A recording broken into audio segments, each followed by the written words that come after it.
Hello, hello everyone! Kumusta kayo mga people? Ito pala yung araw na kami ay mag-Fujairah. Si Jaba, ihatid namin yan siya sa dog daycare for a night lang naman. Nakarating na kami nito and yan siya, excited na siya kasi naaamoy na niya yung mga far friends niya. Pagkapasok namin, nakita ko pa naman yung napaka-cute na pusa. Tingnan nyo naman, kasarap niyang kuruti. Si Jaba, siya, excited. Lalo na pag nakita niya si Kuyang Kabayan, yan siya, si Kuya. Yan, nakalimutan na kami pag yan nakita niya yan. Kasi yan palagi nagpipick up sa kanya at naghatid sa bahay. And yan pala, sumaglit kami ng McDonald's kasi mahaba-haba yung aming biyahe. Iwas gutom tayo mga people since tayo ay juntis at apple pie lang in order ko kasi kakain lang din namin ng breakfast naman yan. Si Di at Sebi is nag-drinks lang sila. By the way, yung Fujairah pala, kung saan kami pupunta, ay isa siya sa Emirates ng UAE. Yung UAE ay may 7 Emirates. So, Dubai, Fujairah, Ras Al Khaimah, Abu Dhabi, Ajman, Al Quwain, at Sharjah. Yung iba, minsan napagkakamalang country ang Dubai. Pero yung Dubai is city po siya or isa siya sa Emirates ng United Arab Emirates. So, yun, kunting kaalaman lang sa mga nako-confuse pa rin kung ano ang Dubai, kung bansa ba or city. Ang ganda ng lugar ng Fujairah, while nasa daan ka, makikita mo yung mga bukid-bukid na made of rocks.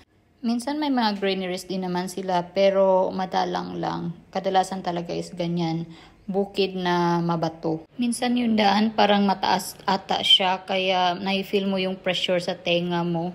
Yung alam mo yung nasa aeroplano ka, yung ganun na feeling. Tapos 5 tunnels yung nadaanan namin bago kami dumating doon sa aming pinaka-destination. Then nakita ni dito mga townhouses. Sabi ba naman niya sa akin, dito na lang daw kami titira kasi mas mura. Grabe na kasi kamahal ang renta dito sa Dubai mga people. As in, mahal na mahal talaga yung bayad ng bahay dito. So, for sure dito sa Fujairah, mas mura. Pero yung disadvantage para sa akin lang is yung distance. Kung gusto mong pumunta ng proper city, I mean Dubai, mga ganun. Kasi malayo talaga siya. Itong drive namin is 1 hour and 30 minutes ata to. So, yan. Pag umuwi ka ng Pinas, ang layo ng airport. So, yun lang yung parang disadvantage, no? Kung dito ka nakatira. Pero kung gusto mo talaga ng, tahimik, or kung hindi naman problema sa yung distansya, or hindi ka masyadong magala sa mga syudad, goods lang talaga ang Fujairah. And for sure, makakaipon ka dito din. And ito pala, nakarating na kami sa aming destination sa May Rutana, Fujairah pala kami. Magstay ng 1 night lang naman. So, yan siya sa loob. Magpa-park na kami niyan. Kasi excited na yung dalawa mag-swimming.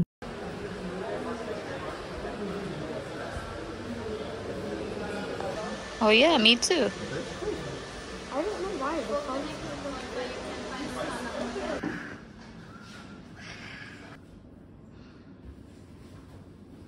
And yung bata, gusto niya siya daw yung mag-room tour. Kaya pagbigyan natin. Welcome to 24,000 square feet of awesome living space. Here we have the dining area. And right over here, we have your coffee and your awesome amenities such as a ironing station. And over here, you have your complimentary robe and slippers and the scale fancy. And then here is some storage space and your dry cleaning bags. Very fancy hangers and everything. Here is your safe, the Quran, and a hair dryer. Here is the mini fridge, which has nothing in it. And over here, you have more coffee and some tea. You have just a notepad for your memoirs. And just some storage space. This is where you put all the bags. This is the living space. And then this is the bedroom. Whoa. And then out here, you have an awesome view of the pool and the ocean. Take it in. It's pretty awesome, isn't it? And then finally, this is where you do your business. This over here is the toilet. You have an awesome bathtub, big enough to fit at least 2 people. I don't know what that is. A toilet, a sink. What more could you ask for? Yay! And now I'm gonna go back. See you. Bye! Tamang-tama. Pagkatapos niya, yun din pagdating ni Dee. After namin na-arrange yung mga gamit namin, so yan, bumaba na kami para maghanap ng aming lunch kasi gutom na kami.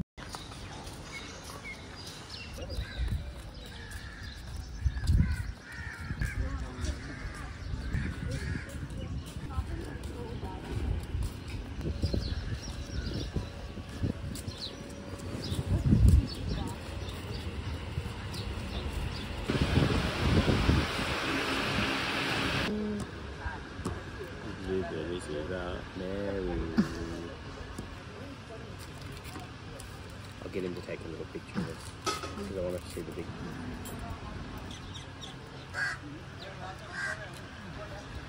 After namin mag-lunch, bumalik muna kami sa aming room para magbihis.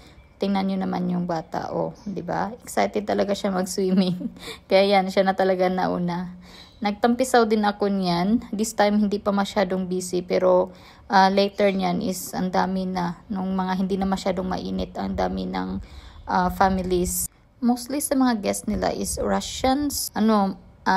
More on families, daming bata, which is nakakatuwa. Meron pa nga isa biglang lumapit sa amin at saka tinanong kung ano pangalan namin, tapos kumusta daw kami. Ito si Dee, sinasagot-sagot din niya ng Russian kasi nakasalita ata siya ng kunting Russian lang, yung parang mga basic lang. Kaya nakakatuwa. Tapos naman ko si Seb dito sa may nagbebenta ng mga burluloy kasi gusto na niyang bumili. Kaya yan, grabe pa yung tawad namin kasi grabe ang mahal ng benta ni Kuya. At the end, natawad namin ng 150 dirhams yung bracelet at saka yung necklace na shells. After nag-swimming is kinagabihan, naghanap na kami ng aming mga kainan for dinner and dyan kami pumunta sa may Waves restaurant. Masarap yung pagkain nila. As in, and tahimik yung lugar, mayroon mo lang yung alon. Then yan, ni-guide na rin kami ni Kuya sa aming table and nilagyan pa nila ng kunting palamuti kasi nga daw, anniversary daw namin. Naalala ko tuloy yung gala dinner namin kasi ganyan yung setup namin, yung pa-star-star sa table. Pero super thankful pa rin kami kasi nag-effort sila. Fresh from the local farm. Which one? Baby chicken. What?